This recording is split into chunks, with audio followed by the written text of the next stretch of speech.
संपूर्ण भुगतान ले करके रहेंगे। मैं ये आज गारंटी के साथ कह रहा हूँ। यानी कि सहारा प्रबंधन बिल्कुल सोया हुआ। ऐसा लगा जैसे जब जिनकी ज़रूरत होगी अगर मुझे बोलेंगे तो मैं दूंगा, अन्यथा नहीं दूंगा। ये हमारी जिम्मेदारी नहीं है। देखिए, निश्चित रूप से सहारा इंडिया परिवार देश की दूसरी ऐसी बड़ी संस्था है जो कि रेलवे के बाद सबसे ज़्यादा रोजगार देने का कार्य इस देश में किया था। अगर इन सभी की जानकारी आज हमारे जमाकर्ता बंधुओं के पास होती तो इस वक्त जो हमारे निवेशक बंधु इस वक्त मानसिक उत्पीड़न का शिकार है, उसका आज ये शिकार नहीं होते। मतलब हर कार्य को एक लीपा पोती कर देना है, किसी कार्य का न रहे, किसी काम का न रहे। ना खाऊंगा ना खाने दूंगा, जैसे कि मोदी जी ने भी कहा था कि ना खाऊंगा ना खाने दूंगा। 5,000 करोड़ रुपये सीआरसीएस के पास है, ना आपके काम आ रहा है ना निवेशकों के पास जा रहा है। आखिर किस काम का? आज दशकों से पैसा सेबी के पास पड़ा हुआ है, ना सहारा प्रबंधन के काम आ रहा है और ना ही निवेशकों के काम आ रहा है। वो किस काम का है?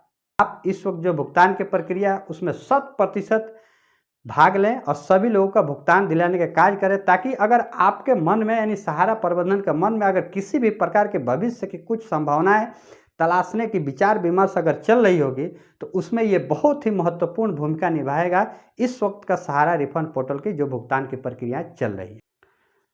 नमस्कार, मैं हूं बीके सिंह और बीके लाइव टीच में स्वागत है। दोस्तों, सहारा रिफंड पोर्टल पे जितने भी निवेशक बंधुओं ने अपना भुगतान पाने के लिए आवेदन किया था, जैसे कि आपको पता है माननीय सुप्रीम कोर्ट के आदेश के अनुसार 5,000 करोड़ रुपए की भुगतान का जिम्मा मिला था सीआरसीएस को, और उसी के तहत माननीय गृह मंत्री अमित शाह जी ने 18 जुलाई को सहारा रिफंड पोर्टल लॉन्च किया था।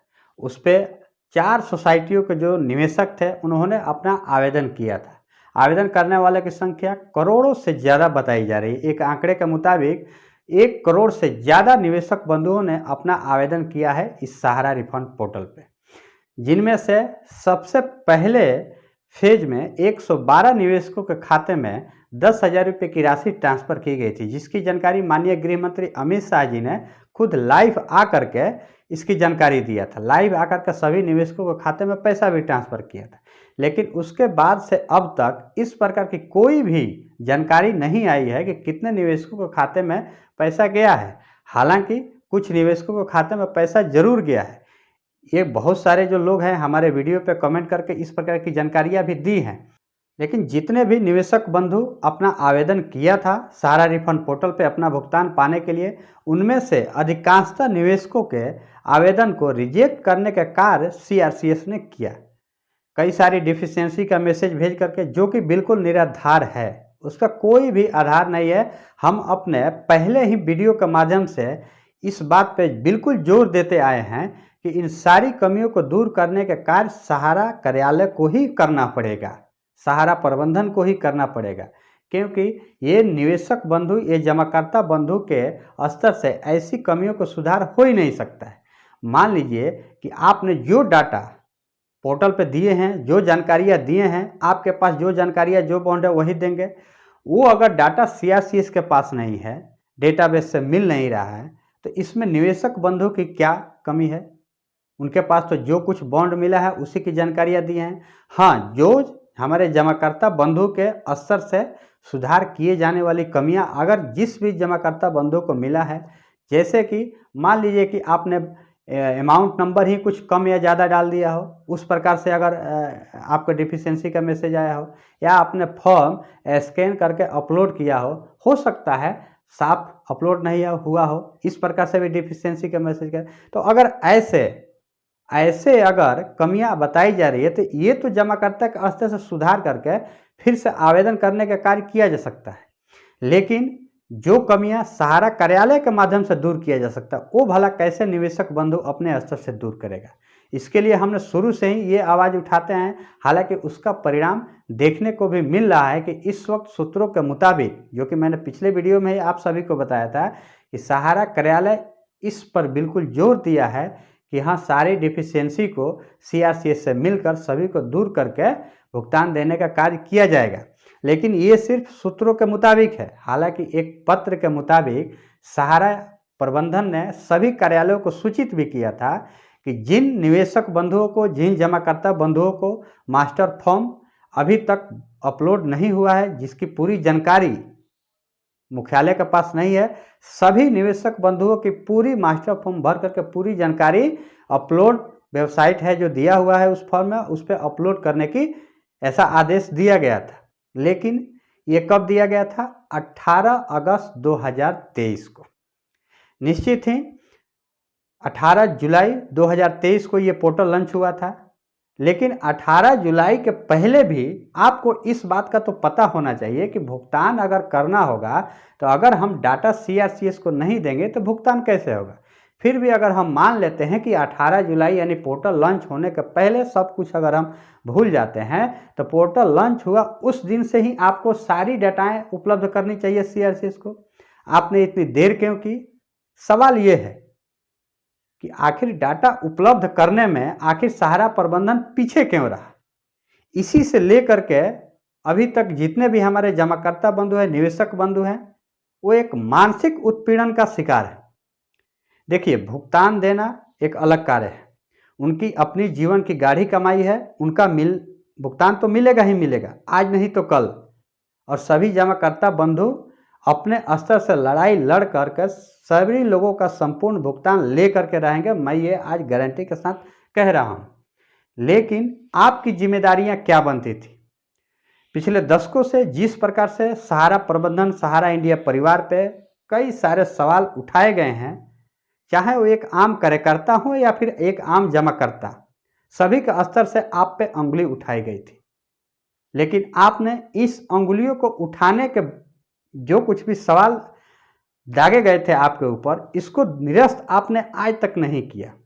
अगर जिस प्रकार से सहारा रिफंड पोर्टल लॉन्च किया गया था, सभी निवेशकों का 100% भुगतान होता, 100% की मैं बात करता हूं।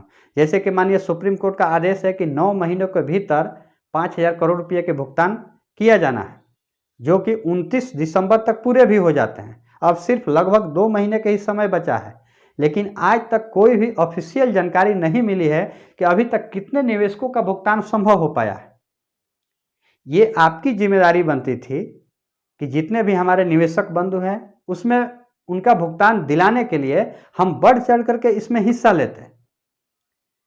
इसमें अगर आप 100% बढ़ चढ़ करके हिस्सा लेते हैं, जैसे कि इस वक्त सारी डिफिशियंसी में का मैसेज भेज करके लोगों का आवेदन रिजेक्ट किया गया है, ये सारी जो डेटा है वो आप पहले ही अगर 100% उपलब्ध करा दिए होते तो आप यानी कि सहारा प्रबंधन बिल्कुल सोया हुआ।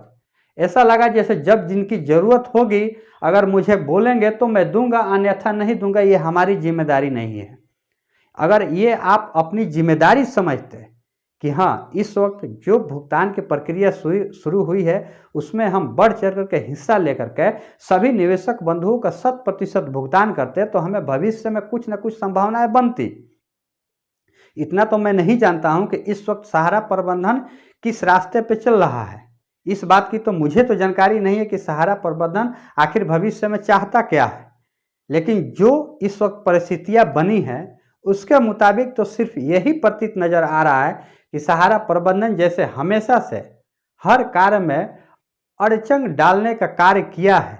जैसे कि आपको पता है जो कोई भी केस, चाहे वो सेट के पास गया हो, सेबी के पास गया हो, सुप्रीम कोर्ट के पास गया हो, दिल्ली हाई कोर्ट के पास गया हो, हर केस में अड़चन डालने का कार्य किया है। कोई भी केस अभी आज तक सही तरीके से किसी भी केस का जजमेंट नहीं हो पाया है। आखिर इसके पीछे कारण क्या है? कुछ न कुछ दोनों तरफ से कमियां रही होंगी, सहारा प्रबंधन की तरफ से भी और जो हमारे संस्थान हैं उनके तरफ से भी। मैं किसी एक पर यह सवाल नहीं उठा रहा हूं।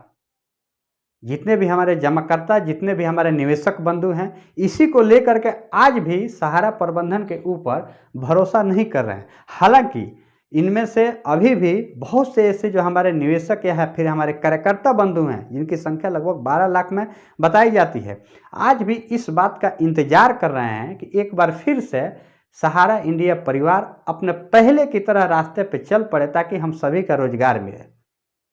देखिए, निश्चित रूप से सहारा इंडिया परिवार देश की दूसरी ऐसी बड़ी संस्था है जो कि रेलवे के बाद सबसे ज़्यादा रोजगार देने का कार्य इस देश में किया था। बिल्कुल निस्संदेह ये एक रिकॉर्ड है, लेकिन उस रिकॉर्ड को बनाए रखना है ये आपकी भी जिम्मेदारी बनती है। लोगों ने अपना जीवन की गाड़ी की कमाई आपके पास जमा किया, लेकिन उनको भुगतान देने के कार्य ये आपकी जिम्मेदारी थी। बेशक पिछले कई सालों से कुछ न कुछ पाबंदियां, कुछ न कुछ अड़चनें आई है, ये किसी एक की जिम्मेदारी नहीं है, सभी लोगों की जिम्मेदारी है, संस्था भी और आपकी भी, यानी सहारा परिवार भी, सहारा प्रबंधन भी। इनमें सब में कुछ न कुछ कमियां हैं।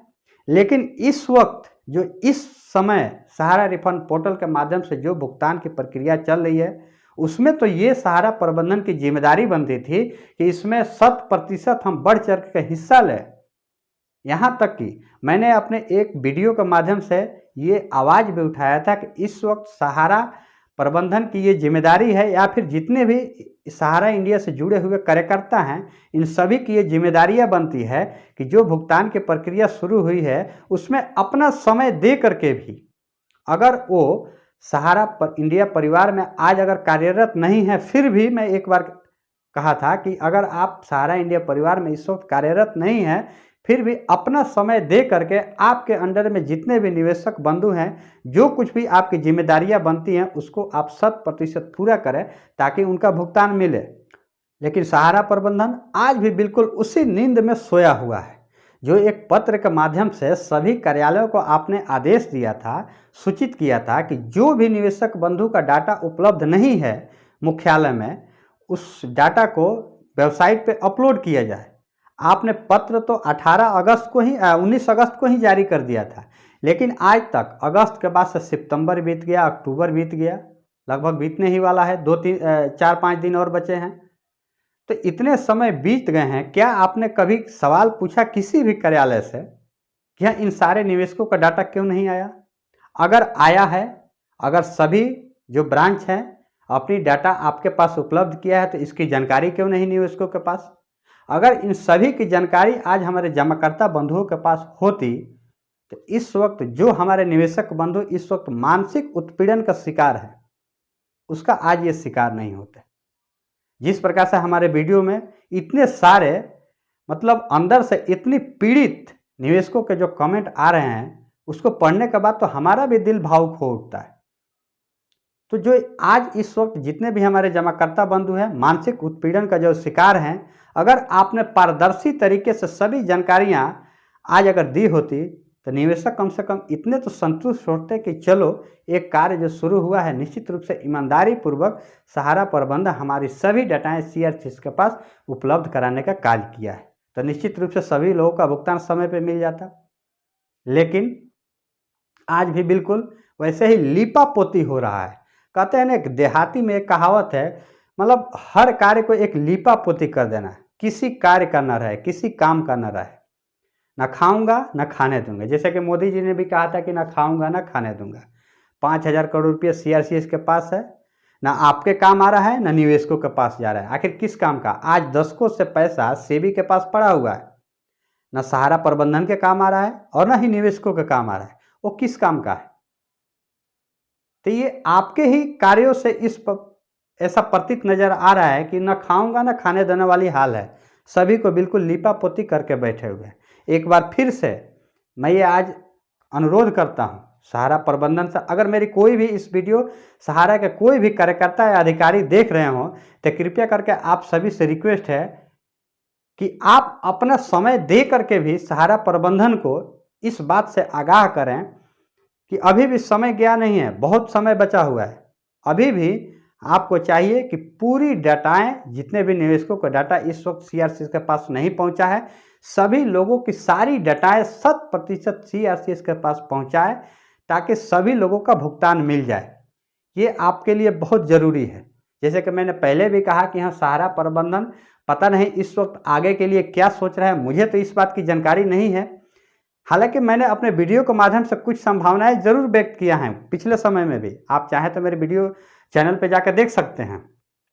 लेकिन आगे सहारा प्रबंधन क्या चाहता है, इस बात की मुझे 100% तो जानकारी नहीं है। लेकिन अगर भविष्य में अगर वे अपने लिए कुछ संभावनाएं तलाशने की सोच रहा होगा सहारा प्रबंधन, तो उसके लिए बेहद ज़रूरी है कि आज ये जो भुगतान की प्रक्रिया शुरू है, प्रथम स्टेज में जो 5,000 करोड़ रुपये के भुगतान होना है, उसको 100% 29 दिसंबर के पहले पहले करना बेहद ज़रूरी है। ये भविष्य के लिए आपके लिए बहुत ही बेहतर कदम होगा। सभी निवेशकों का अगर 5,000 करोड़ रुपये का भुगतान हो जाएगा तो निश्चित रूप से माननीय गृह मंत्री अमित शाह जी ने जैसा कि कहा भी था कि अगर 5,000 करोड़ रुपये का 100% भुगतान हो जाता है तो फिर से हम देखेंगे कि कितने निवेशकों का भुगतान बाकी है, कितने लोगों का पैसा देना बाकी है। उसके हिसाब से ही हम सुप्रीम कोर्ट के पास जाएंगे और एक बार फिर से आदेश लेकर के आएंगे ताकि सभी लोगों का 100% भुगतान हो जाए। तो ये भविष्य के लिए एक अच्छा संकेत है कि आप इस वक्त जो भुगतान की प्रक्रिया उसमें 100% भाग लें और सभी लोगों का भुगतान दिलाने का कार्य करें, ताकि अगर आपके मन में यानी सहारा प्रबंधन के मन में अगर किसी भी प्रकार के भविष्य की कुछ संभावनाएं तलाशने की विचार विमर्श अगर चल रही होगी तो उसमें ये बहुत ही महत्वपूर्ण भूमिका निभाएगा इस वक्त का सहारा रिफंड पोर्टल की जो भुगतान की प्रक्रिया चल रही है। निश्चित रूप से मैं उम्मीद करता हूं कि जो कुछ भी मैं अपने वीडियो के माध्यम से सहारा प्रबंधन के लिए सुझाव रखा हूं उसमें सहारा प्रबंधन और हमारे जो निवेशक बंधु हैं इन दोनों का हित है इस वक्त। दोस्तों उम्मीद करता हूं हमारी वीडियो आप सभी को पसंद आएगा तो वीडियो को लाइक जरूर कीजिएगा। चैनल पे अगर पहली बार आए हो तो चैनल को सब्सक्राइब करना ना भूलेंगे। अगर आपने सब्सक्राइब कर लिया होगा तो आपका बहुत बहुत धन्यवाद। मिलेंगे फिर किसी नेक्स्ट वीडियो में ऐसे ही इंपॉर्टेंट टॉपिक को लेकर के, तब तक के लिए जय हिंद।